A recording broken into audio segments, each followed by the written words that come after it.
What is up, everybody, and welcome back to another episode. Now, I know a lot of you guys will not agree with this, but I needed to put sound systems in this classic. I bought this Buick 10 years ago, and ever since then, it's never had sounds. Not a stereo, not no subs, not no amplifier, nothing. But all that's gonna change today. All right, so this is what we're working with. I got these two 10-inch sound streams. Got a Pioneer I picked up at Walmart with the wiring kit. I got a Hyphonics amp and an epicenter that I took out of my Ford. Found this box in Marketplace. Alright, so this is normally where your stereo would go, but I don't want to get rid of the original look. So I'm going to go ahead and install it right here. Perfect. Alright, so you know what you got to do. You got to take off this trim. Now, what you don't want to be doing is start yanking on this thing from one edge, because then you're going to snap it. And anybody that knows about these older cars is that these pieces are not easy to find. Okay, now it's time for it to come out.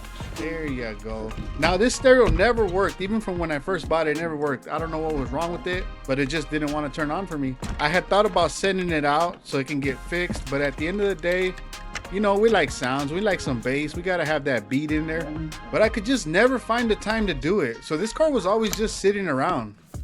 It's almost as if it thought that it was better than the rest of the cars. Well, not anymore. She's about to hit the streets. So now let's just grab this bad boy and let's get to work on this wiring harness. Now, I was surprised that I was able to find this harness. I just went on my phone, opened up the ChatGPT app, and just typed in aftermarket stereo harness for a 1984 Buick Regal. And boom, popped up, clicked on the link, said Walmart had it, went to go pick it up, done. All right, so this one right here is gonna be for your main power. That's gonna be your constant 12 volt, which is known as the memory. Now for these wires right here, I don't know, you got me on these. Well, I know for sure these are the back ones because of the color. I could tell on the 6x9s. Well, I'm just gonna go ahead and match it up with what I think fits, because I don't like to read instructions. A few minutes later. All right. Let's go back to the instructions. I ain't trying to burn down the dang car. Okay, so these are indeed the 6x9s for the rear. And on aftermarket wiring harnesses, usually ends up being the greens and the purples. The whites and the grays are usually your fronts. And these are the weird looking colors right here on my front speakers, so I'm gonna attach them to that. And then red is your ignition, the black is the ground, and the yellow is your memory. I have light gray, medium gray, dark gray. You do? Man, I forgot. My bad. I'm colorblind.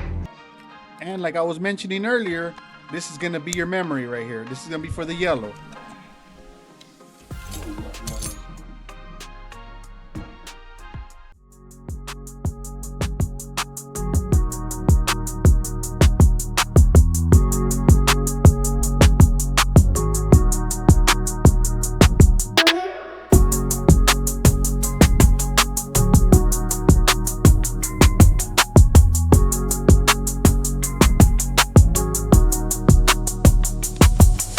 Alright, so down to the interesting part. Now I gotta get this stereo and install it in that glove compartment.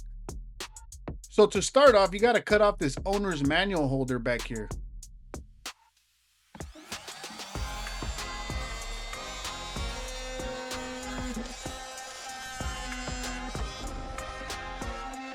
Alright, so what I went ahead and did after that was I drilled some holes so I could be able to pop these tabs in. And you'll find this frame around the stereo when you buy it. Usually all aftermarket stereos come with them. What you gotta do is just slide it out, and wherever you mount that, you could pop your stereo in. Now I'm just gonna connect the harness, fish the stereo through, and we're ready to go.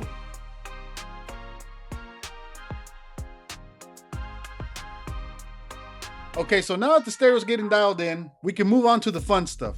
And when I say that, I mean 2 hours of yelling, cussing, getting fingers cut, getting fingers smashed.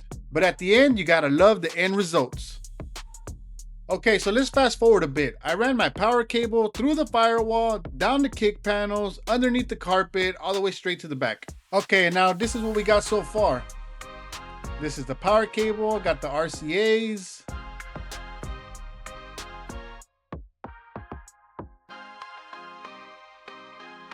Now all I really gotta do is just get everything wired up and clean up the wires. Mounted up the epicenter control down here, nice and clean. Got the stereo right there looking spiffy. And got all the wires buttoned up. They don't gotta be too perfect, you're not gonna see them.